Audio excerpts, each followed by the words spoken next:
inside your ears. Happy hump day, team. Happy hump day. Halfway there. Central point in the working week. Henry Ford, of course, famously invented the 5-day working week, 8 hour a day. Absolute bastard of a man. Arguably, these debating schools. Never had nothing like that when I was wee. Children should be seen and not heard. Seen and not heard. But mum, the bad man, hush now, child. But the bad man, mum, is taking away all the... No. Children should be... Repeat after me. Seen and not heard, mum, but listen, the bad man's taking all the... Father McGonagall's shagging on it. No. Seen and not heard. I can see you, therefore you're safe. The fuck off. It's wild, man. It's wild when you think... In my lifetime, which is so far a short lifetime, 37 years on this earth. 37 years. Fuck all. There's whiskey older than me. The attitude, the approach towards children changed drastically. From the concept of seen and not heard to now, you can't be unseen, and we want to hear everything. Seen and not heard. That was the approach. I was talking about this the other night in Paisley. Shout out again at Paisley, man. What a gig. And when I was young, I fell out my mum's car. I was small, man, right? It was about the size of a pea. It was wee, I want to say 5, maybe even 4. I don't even think I was at school yet. I was small anyway. And I don't know if child locks were a thing. No, I don't remember, obviously, at that point as well, in the 80s, the late 80s, mental health never existed. People I've been depressed for years. But obviously, especially in Scotland, mental health issues wasn't a thing. You could have stopped somebody in the street and said, "Do you understand what depression is?" They'd be like, "Is he just signed for Rangers? Is it a Catholic or a Protestant?" They would never have known. And not that I'm saying I suffered from any mental health issues as a child. I want to make it perfectly clear, I wasn't trying to take my own life. I don't remember fiddling with the handles. I don't know when child safety locks became a thing. I imagine it came from Volvo, as all safety measures have.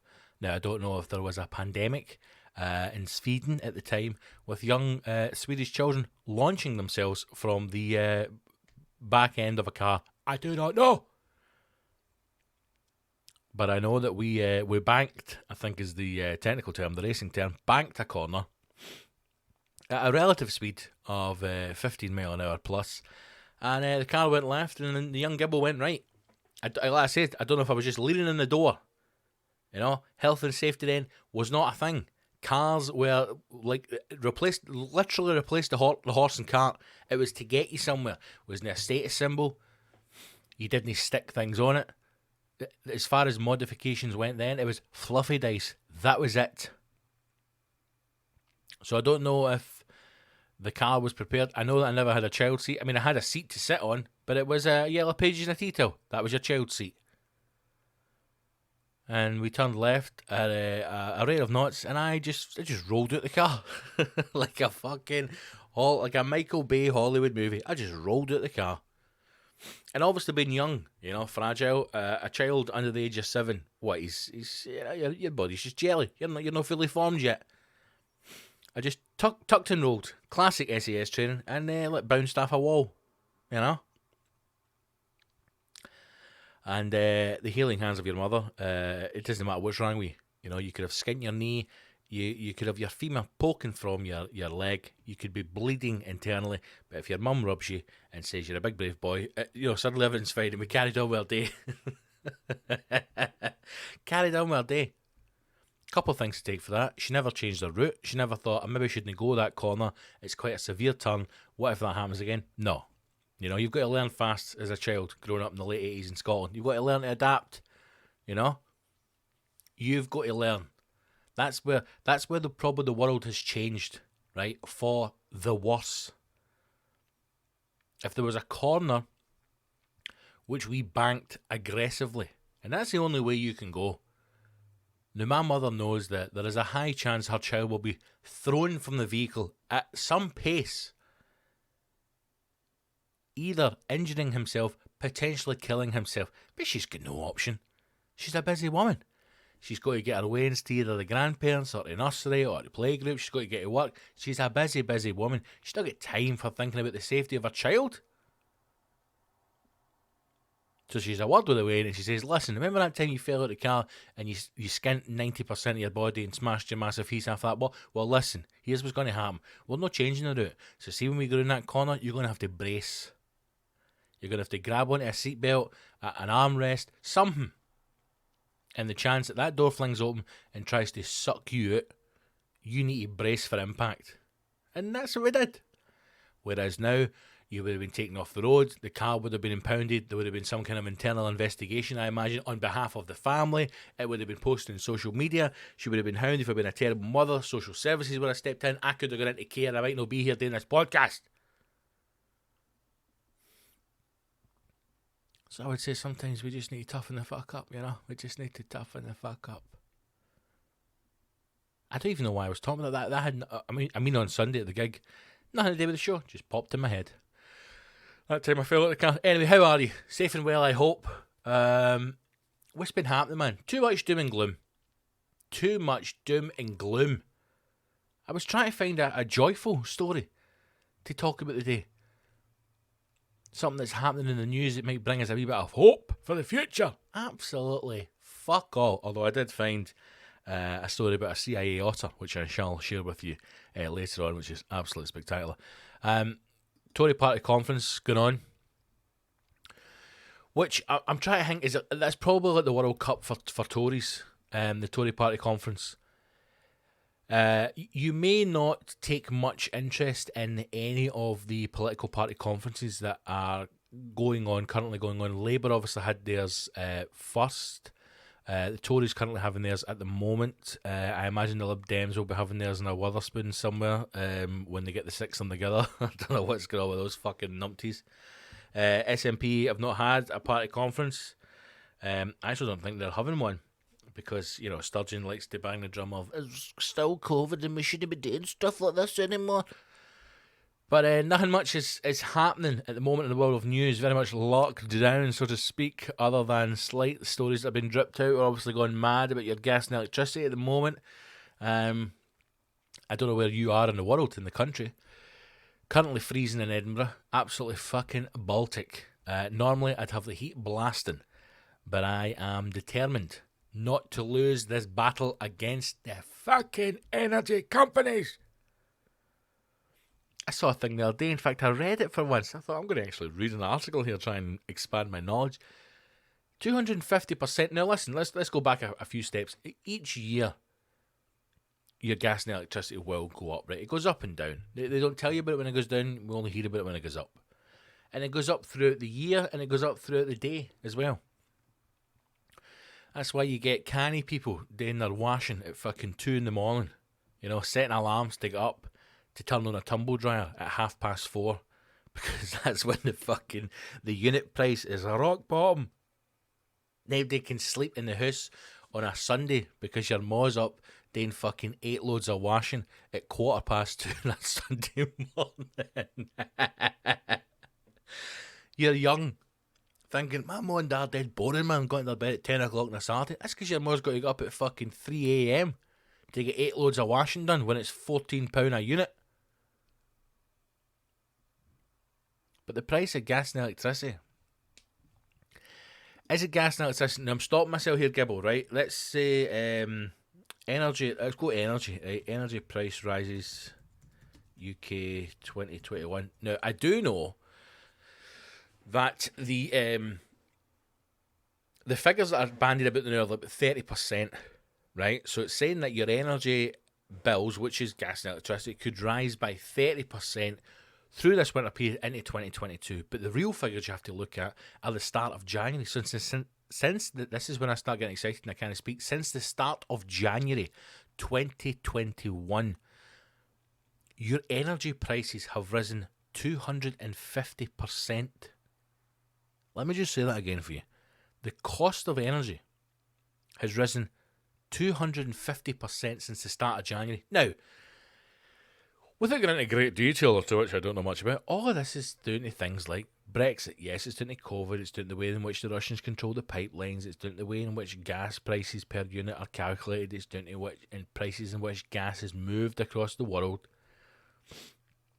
A lot of this is to do with the French. There has not enough been said about that, and I know that we're trying to, keep ourselves in the good books with mainland Europe, and nobody really wants to. Everybody who is a Remainer certainly doesn't want to start turning England like, maybe. I'm not saying we were right to leave Europe, but maybe, the French are cunts. Maybe we should just agree on that. Maybe we should just agree on that. 20 years we spent in Afghanistan. For what? I still can't buy heroin and boots. What was the point? Huh? What was the fucking point? If I could walk down to my local butcher chemist and buy government-sanctioned heroin, then I'd say, do you know what? That war on terror was worth it. Has anybody got an Airbnb in Kabul? I don't think so. What was the fucking point? So how can we not all sit down as a country at the G20 or the G43 or the G47 or whatever the fuck it is and say, right, listen, what are the problems here? The price of coffee is going through the fucking roof. I'm potentially paying £10 a jar. That can't happen. My gas and electricity bills are mental. I'm going to have to start burning my rubbish to heat my house. Who do we have to invade to bring those things down? Maybe that should be the future of warfare. Right? I don't care if you're harbouring terrorists. I really don't care. I don't care if you're plotting to blow up parts of America. I don't care. I don't care if you hate the West. If you hate, capitalism. I don't care at all. Let them be. Leave the fuckers alone. Or have a pair of balls about you. If they fucking start up again, get fucking Trident on the go. Fire it up. But somebody has to sit down and go, who do we need to bomb to bring down our gas and lecky bills? That should be the future of war. What do we want? Right, we have a government poll, and we say to people, make a list of things that are important to you, right? Housing, gas and electricity, council tax. Who do we need to murder at the council to get the council tax done?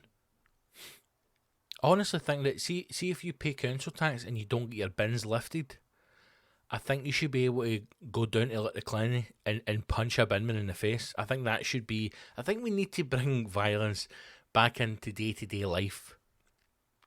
So we make a list of what's important to us as a country, as a nation, as a people, and then maybe there's like an extra wee, a wee wish list, underneath. And if you could have anything at all, what else would you like? A penguin, And we think, right, listen, see while we're at it, we surveyed the country, 54,000 people says they would love a penguin. See when we're out there, bombing, destroying countries, taking infrastructure. Keep your eyes on for any penguins, right? Because there's quite a few people asking for them. I don't know. Things like that.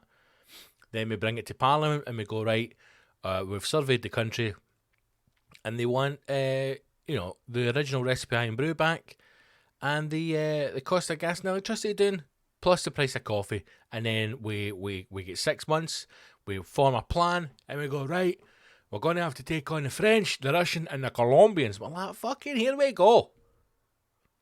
Make it happen. Bring it down. 250% since January. And listen, this is the division of the haves and the have-nots. That's what's happening. One of the problems we've got in this country, being in Scotland, I know there are some people who listen to this in England. Listen, there's people who listen to this in New Zealand, in Australia. What's it like where you are? The problem we have here is that we are dominated by the English press. So we hear things like social care costs going up doesn't affect us in Scotland. We hear things about gas and electricity prices. We don't know how it's going to affect us in Scotland. We hear about the fuel shortage. It's not really affecting us in Scotland. Certainly not the way it's affecting the southeast of England. There's talks about people having to plan now for Christmas, and we'll talk about the Christmas adverts in a minute. There's talks about people having to start planning Christmas just now if you want to have what they are describing as a normal Christmas.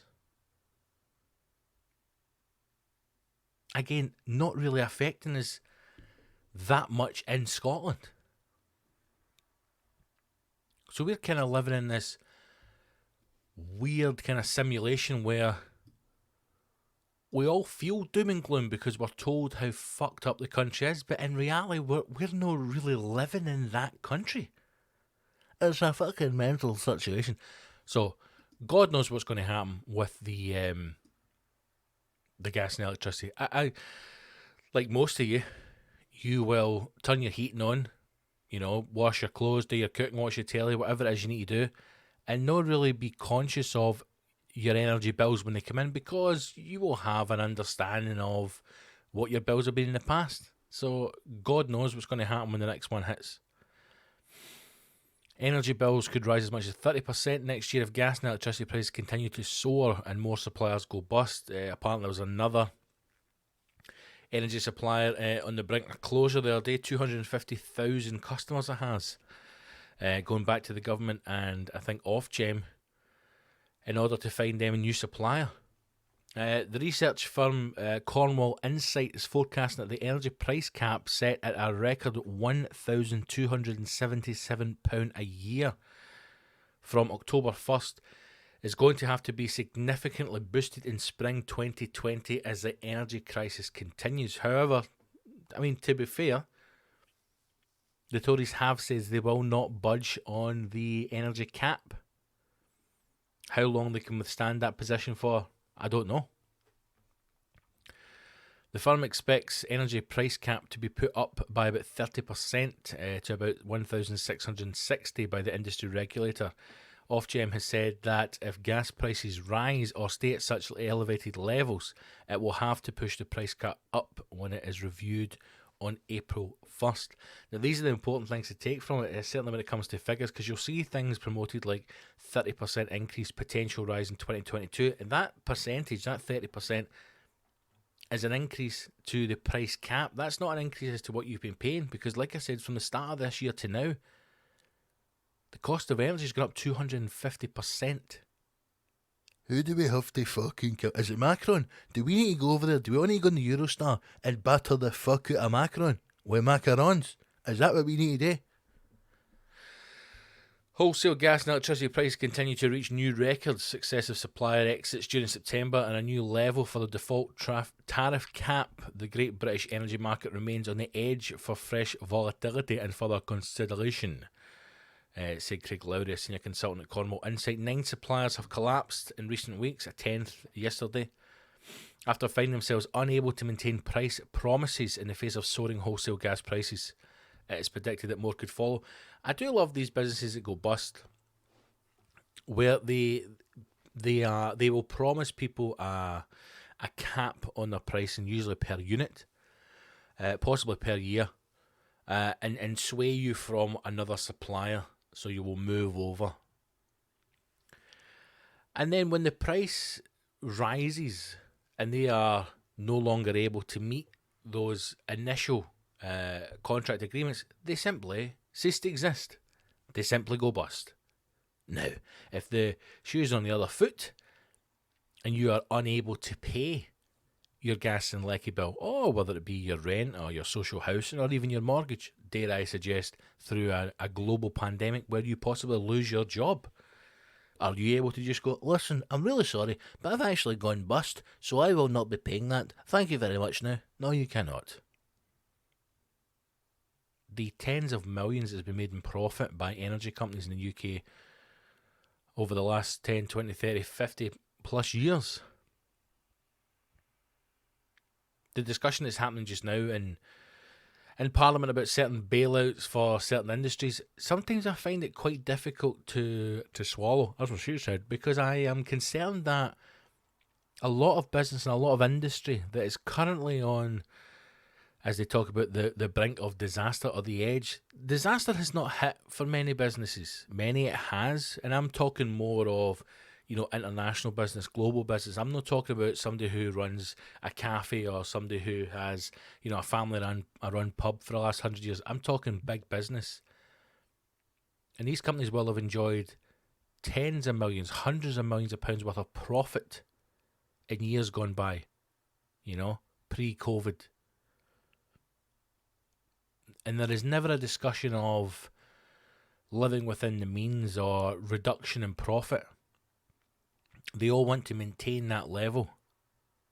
If a company was coming to me as PM and they'd recorded profits of 10 million plus, you wouldn't be getting a fucking penny off me. You wouldn't be getting a penny off my government. There would be no bailouts for banks. There would be no bailouts for Fortune 500 companies. You'd be taking that profit. You'd be paying your employees and you'd be continuing to trade. And if you trade at a profit of £5 for the next 50 years, you trade at a profit of £5. There's still profit. You've still paid all your salary. You've paid all your tax. You've made a fiver, but you've made a fiver. This is not like you going to your work and being paid £5 for a year's worth of work. There's salaries on top of this. This is a problem that I have with some of these businesses that are talking about being safeguarded, ring-fenced, bailed out again by the government. There's never a discussion of what past profits have been, where that money has gone, future investment. That's one of the problems with the Tories, man. They look after their boys, And a separate warning, the founder of the green energy supplier Ectotricity, get a better name than that, said it doesn't make sense to have a retail price cap but not a wholesale one, and accused the government of killing energy companies right now. Dave Vince told BBC Radio 4's Today programme it's illogical to hold prices at one end of the supply chain and not at the other, and the natural consequences is companies going out of business. The government currently has closed their eyes and ears to this and says they don't care, they're not going to help energy companies, but this kind of misses the point because they're killing energy companies right now. Again, who do we have to invade to bring down the energy prices? Grim, man. We've just come out of fucking COVID. Here, I'll tell you something else. See all you bastards that have been building fucking wank sheds and beer gardens in the bottom of your fucking back gardens? You should have been putting some of that sweet furlough money away, eh? Beffies, you and the wife, sitting in the house, $4,000 a month, furloughed up to your fucking tits. You should have been swindling some of that away for these high energy prices that are going to hit us. Oh, we're going to go back, man. We're going to go back into. We're going to forget recycling. We're going to go back to burning our waste in order to heat our homes. That's what we're going to be doing. Every single new home that is built should be built with a working fireplace, so that families are able to burn all of the debt letters that they get in order to heat their homes. That's how the energy firms can help us out. None of this paperless billing. Make sure they send you at least 5 debt letters a day, county court junctions, writs, legal letters. Send as many. If there is anybody listening to this who works for an energy company, when you are chasing us in the winter months, send as many physical letters as you can in order that your customers can burn those letters to heat their homes. That is how we get through this energy crisis.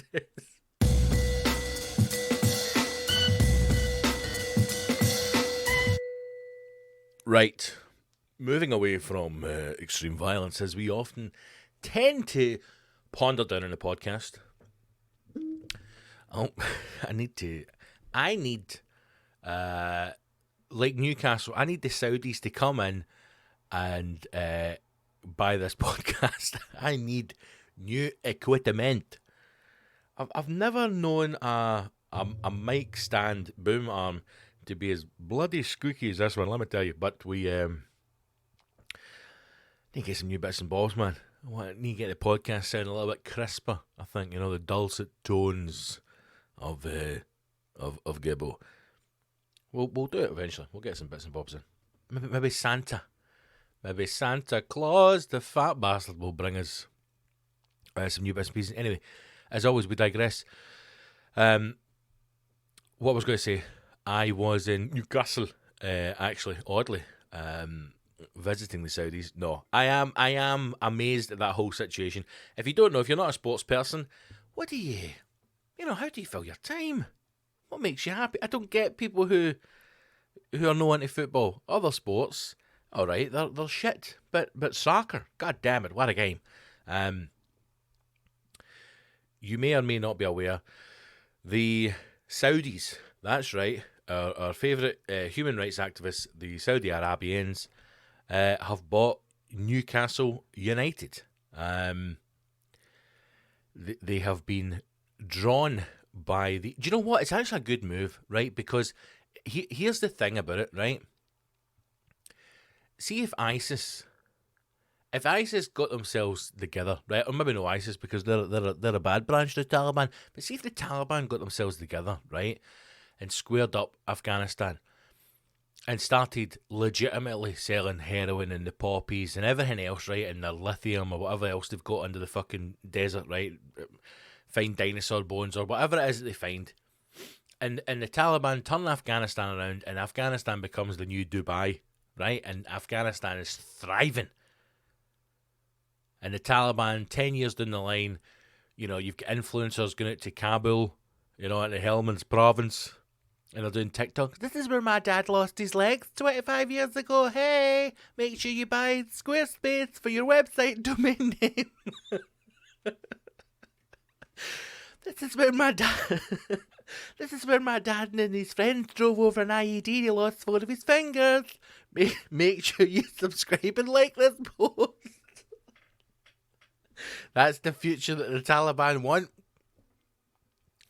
Scantily clad fucking influencers jumping about the streets of Helmand province saying, hey, do you want a nice new pair of MeUndies? Well, make sure you like and subscribe. Hit the bell. Anyway, there'll always be that final hurdle.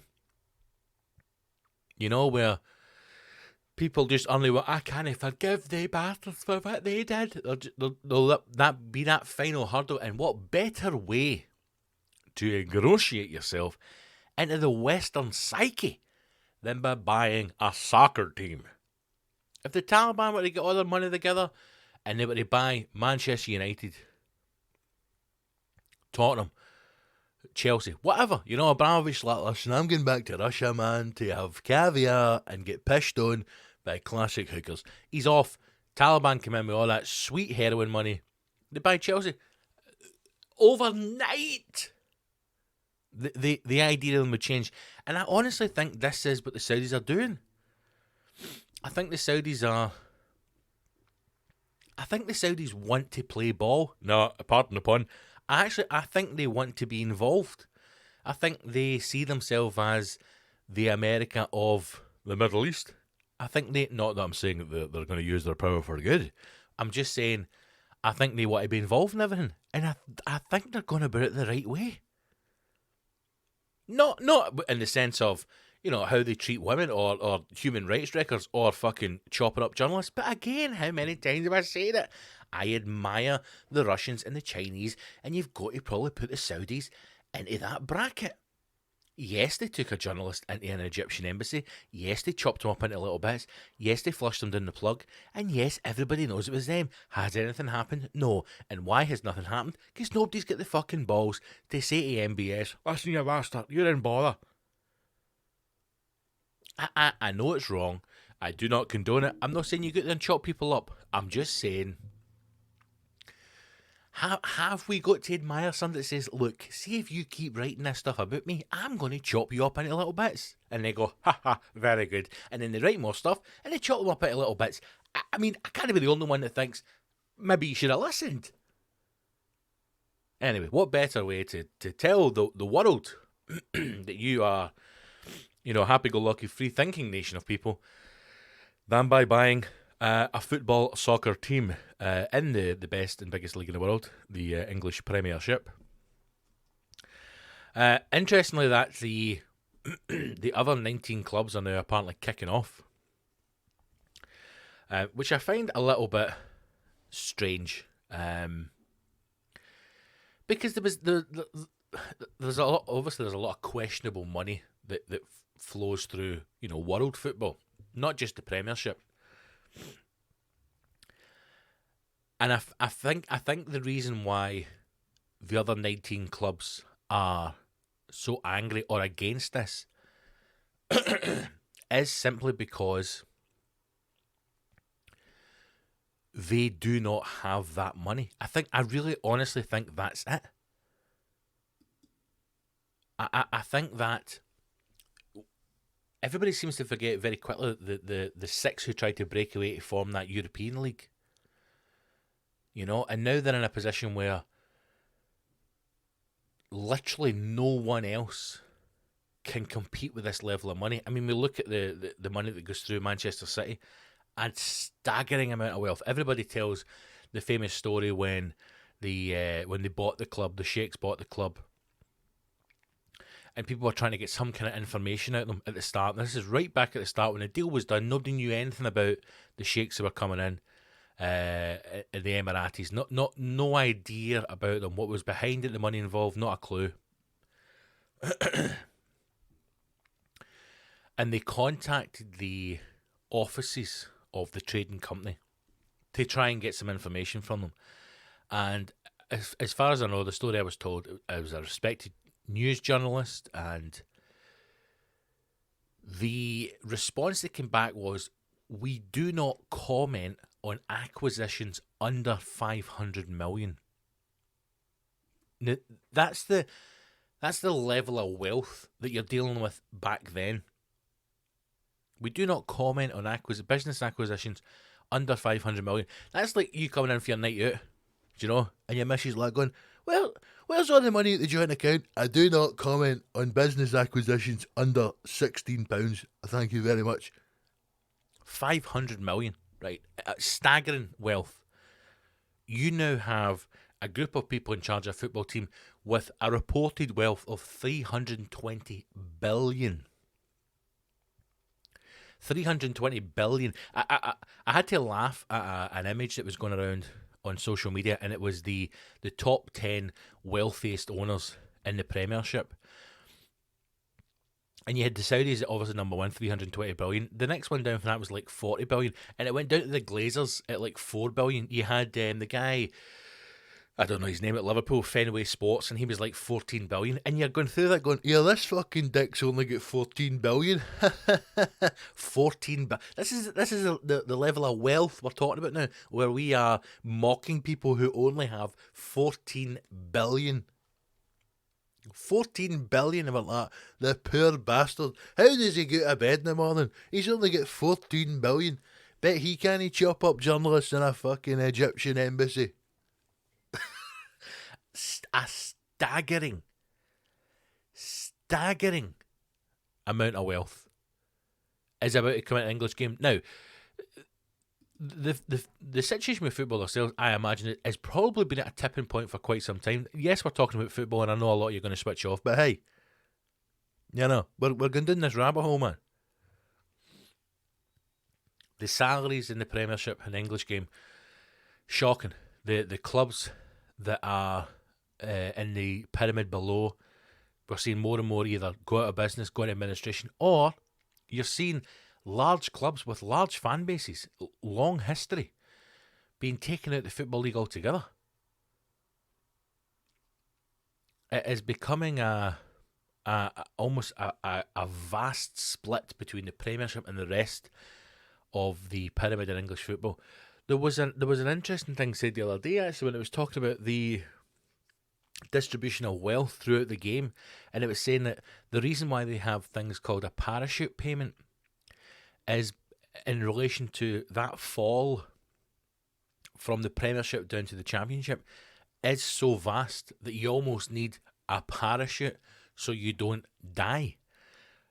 They want to try and reduce that gap so that it is a step, so then you don't need a parachute to save you from a fall from a step. I quite like that analogy when I was listening to it. So the Saudis coming in, there's going to be a staggering amount of money. I think initially, first transfer window into next summer, I think there's going to obviously be a lot of movement in Newcastle.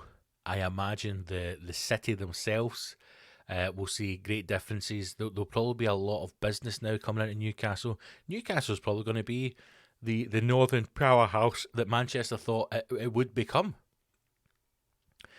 And I like Newcastle. It's good people. They've got a great sense of humour, man. They're probably the most Scottish of all English people. Hard working. They're just like us. They've got really shit weather. Everybody likes a piss up in a fight. I don't know what attracted the Saudis to Newcastle. It was probably the passion for football in the city, the history of the club.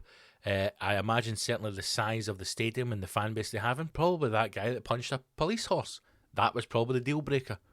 They were probably looking at a couple of clubs, and then somebody went, Your Eminency, we have a news story here that someone from a Newcastle fan base punched a horse. And he went, bye!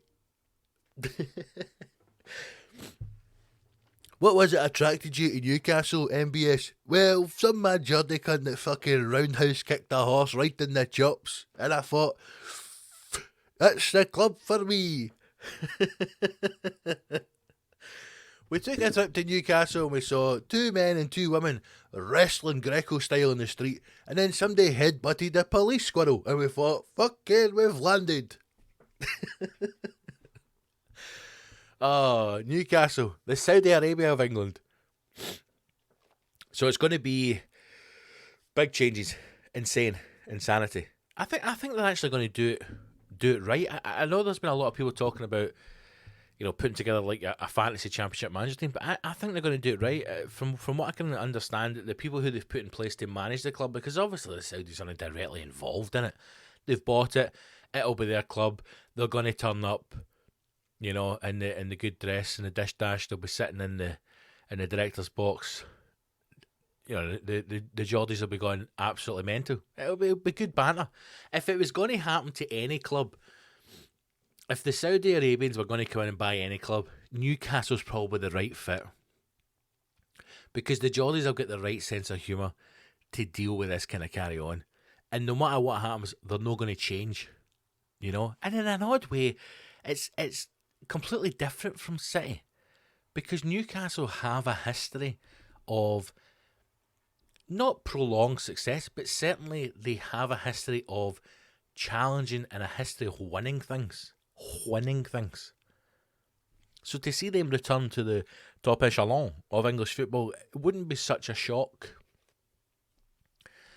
It's going to be mental, man. 300 million takeover at Newcastle, absolute pennies for them.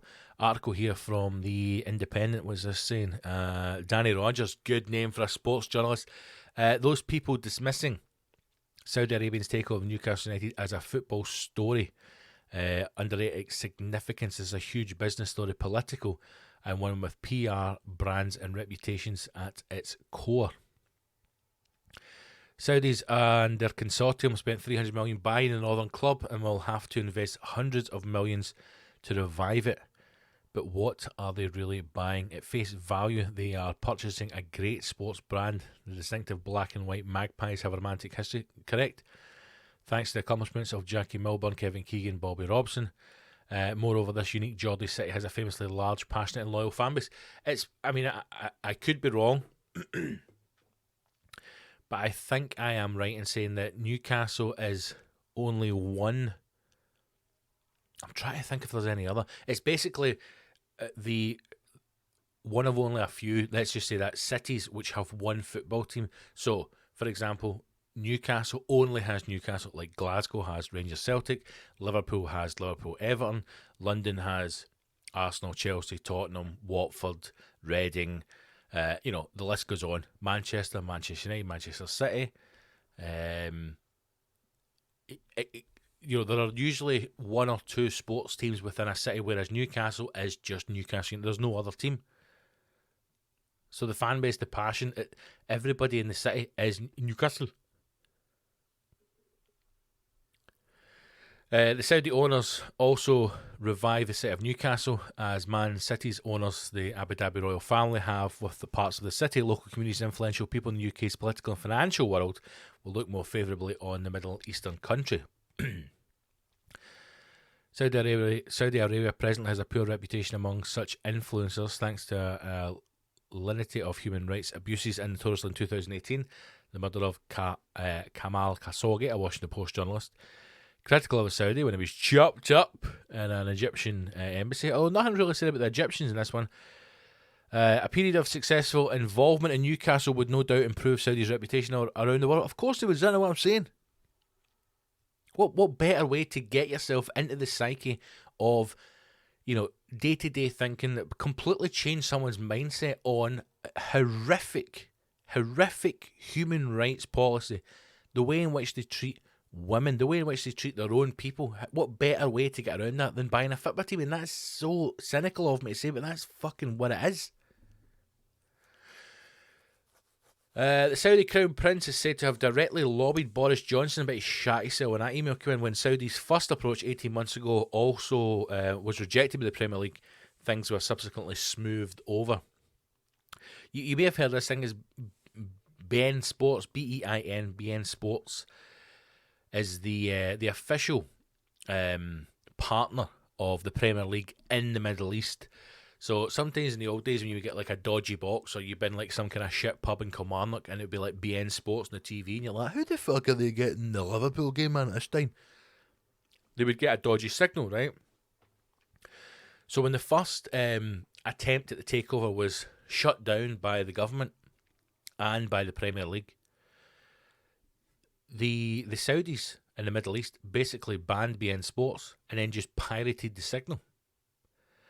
I mean, you've got to admire it, in a way, because these people who are, take the British government for example, and even the Premiership themselves, they're saying no to the Saudis initially, because of the way in which it would look with their human rights, the way the money comes from, questioning the wealth, blah blah blah blah, as if they are whiter than white themselves, as if they have never done anything ethically wrong. Not that I'm saying the Premier League, the Premiership, has the same human rights atrocities as the Saudis, but could you say that about the British government? I fucking think not. We've just been killing the Afghans for 20 years. And their own bloody people, the Tory bastards. So, they don't want them in the Premiership.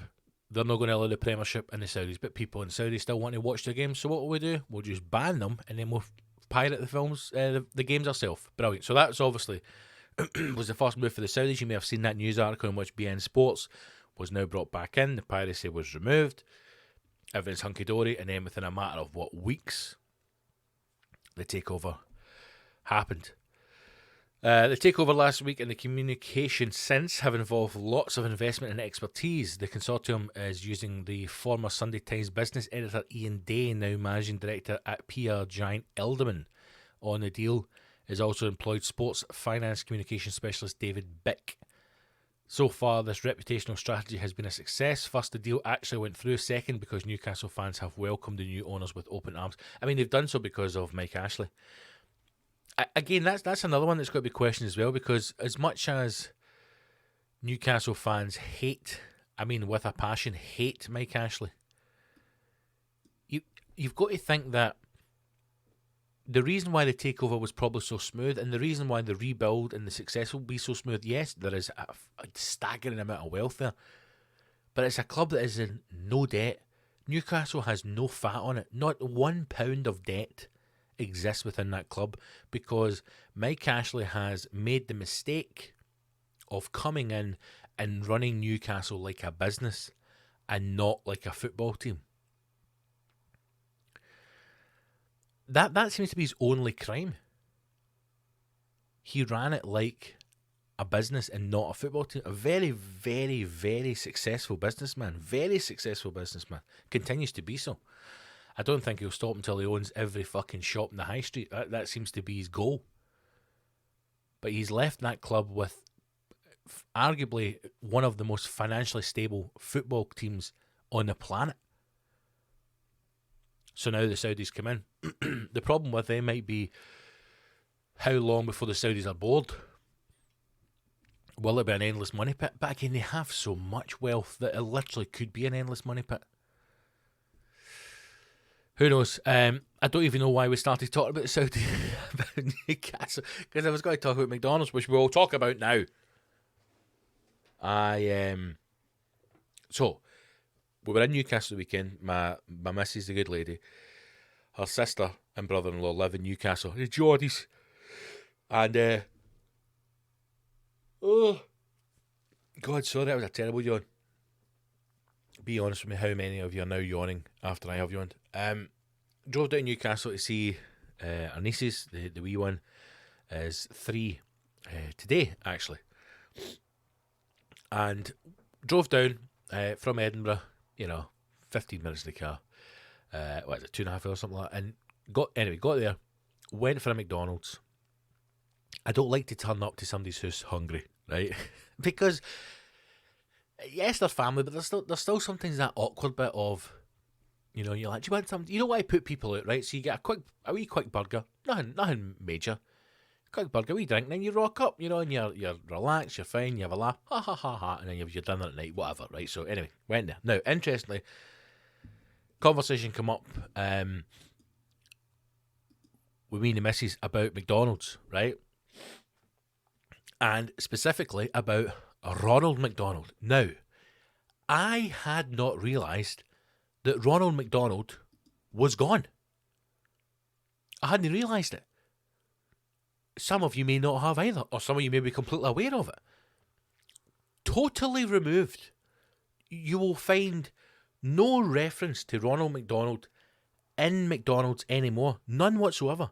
You won't see his image. You won't see pictures of him. You won't see him even in Happy Meals. There's no reference to him whatsoever.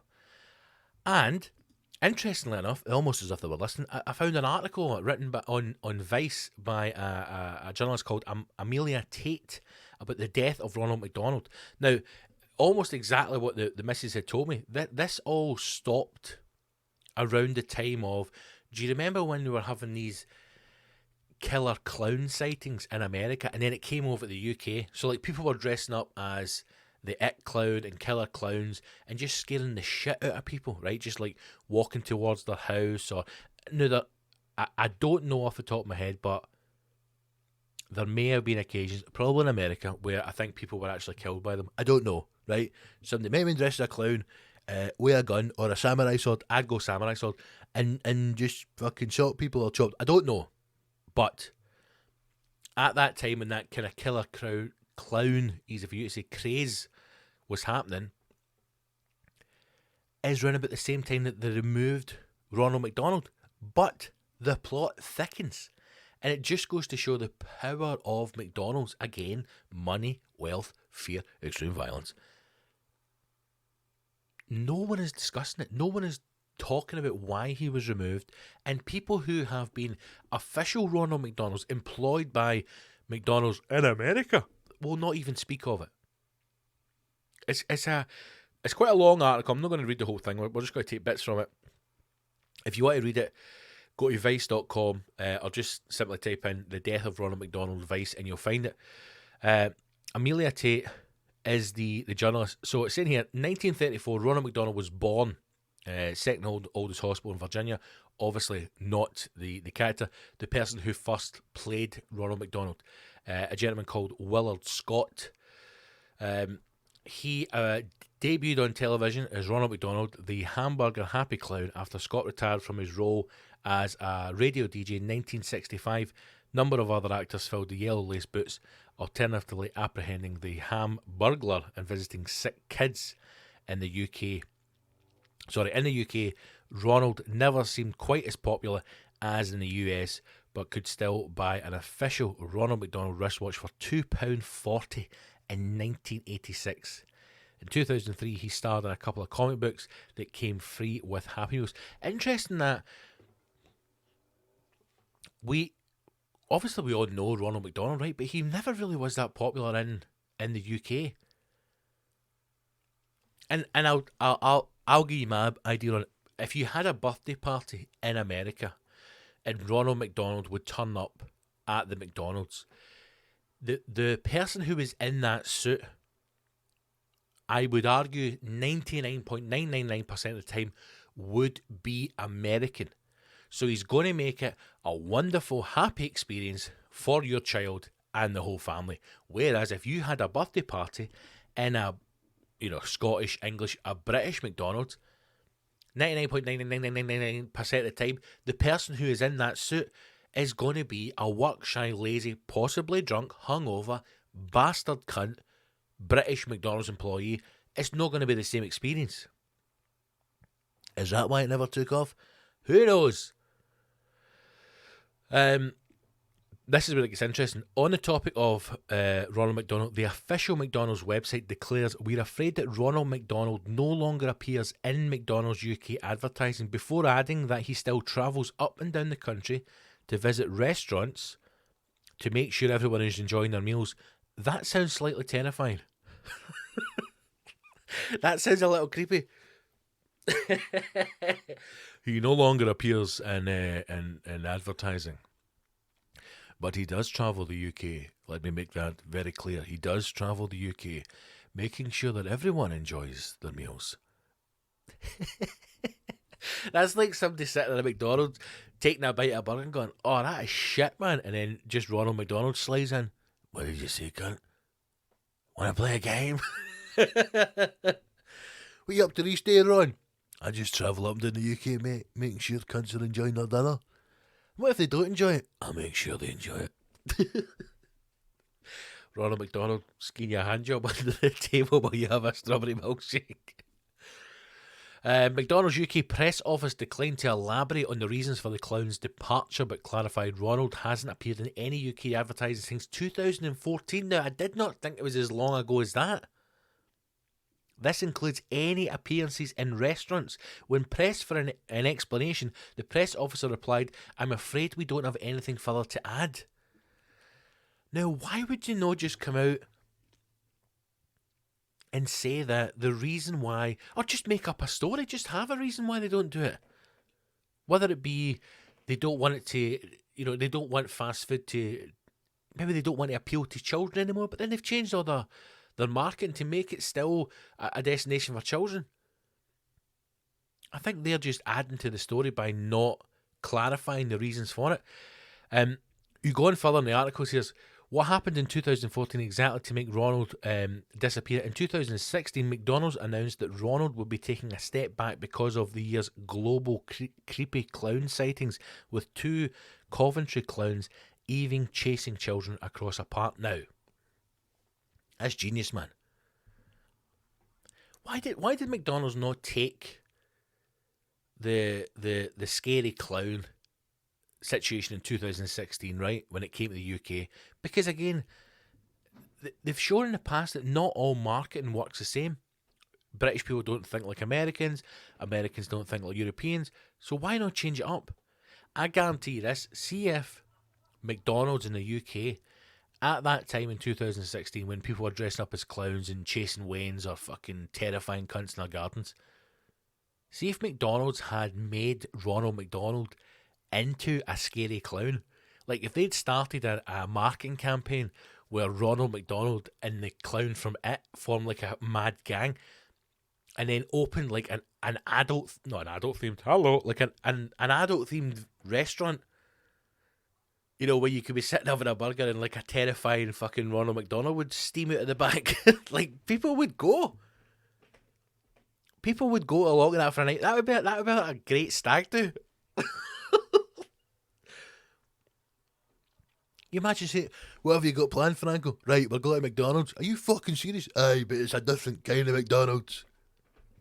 You go in, adults only, no wains, and it's just a normal McDonald's restaurant. You sit and you have a burger, and then maybe the lights go down, maybe fake blood comes out the wall, and Ronald comes out like a scary clown and scares the absolute shit out of people. I think that would have been a far better thing to do. McDonald's are mindful of the current climate around clown sightings in the communities. This is a statement back in 2016, and as such are being thoughtful with respect to Ronald McDonald's participation in community events for the time being. That was an official statement from McDonald's Corporation back in 2016, but Ronald McDonald had already disappeared from UK advertising a whole 2 years earlier. Now, the other theories around it are from the documentary Super Size Me, in which they are they were concerned at the time as to how the image was coming across, and that he was starting to be phased out. And that's at the same time when McDonald's started to try and make themselves like a healthy restaurant where they had salads and they would tell you like how much sugar was in stuff and salt and bullshit and whatnot. Interesting that from this article is they have got they've referenced a few books which have been written by people who played Ronald McDonald way back in the start, which I think it is fucking mind-blowing. Again, any fucker can write a book. Attempts to get in the bottom of the mystery demonstrate that while Ronald has left our scenes, he looms large in our memories. One media man who worked on McDonald's UK advertising for 3 years simply said, "I don't fancy being sued by a clown." AJ, an LA-based former Ronald, who wrote apparently the official rule book for playing the character, "Don't hug kids, pat them on the back," said, "Unfortunately, I'm not allowed to talk about the situation." The co-author of a 1972 rulebook named Ronald and How, which warned Ronalds to never tell children that hamburgers are made of cows, also declined to speak, noting that he no longer has a copy of the book after returning his materials to McDonald's upon his retirement. That is mental. Whatever you do...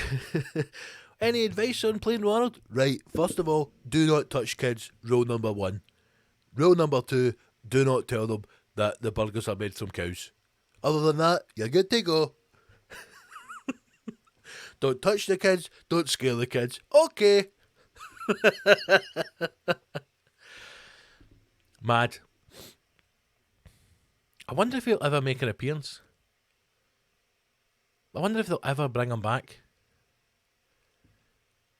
I just thought it was interesting. Like, it's one of those things that you know that... what I'm trying to say is, I was fully aware that Ronald McDonald had been phased out by McDonald's, but it wasn't until someone said it to me or told me that he's gone that I actually kind of, a light bulb came on and went, "Oh yes, yeah, he's actually been removed.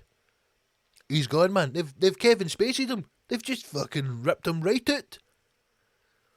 The article goes on to talk about people who are obsessed by Ronald McDonald, the work that he's done in the past. There was a charity set up, Ronald McDonald House, by McDonald's, which helps 6 children. But it's quite an interesting wee article. Like I said, go to Vice. The Death of Ronald McDonald by Amelia Tate. I wonder if he'd ever come back, if there'll be a situation when they would bring Ronald McDonald back again. I do think they missed a trick. I really do. I think when that whole killer clown thing was happening, I think they should have branched off and set up like a killer clown restaurant where it's just like people in fancy dress looking horrible serving you, and Ronald McDonald comes out and just scares the shit out of people. That would have been absolutely brilliant. But who knows? Ronald, I was going to say many happy times spent in your company. I don't really know. There you go. Right, music. Oh, I mean, we could not have timed that better. Music is on.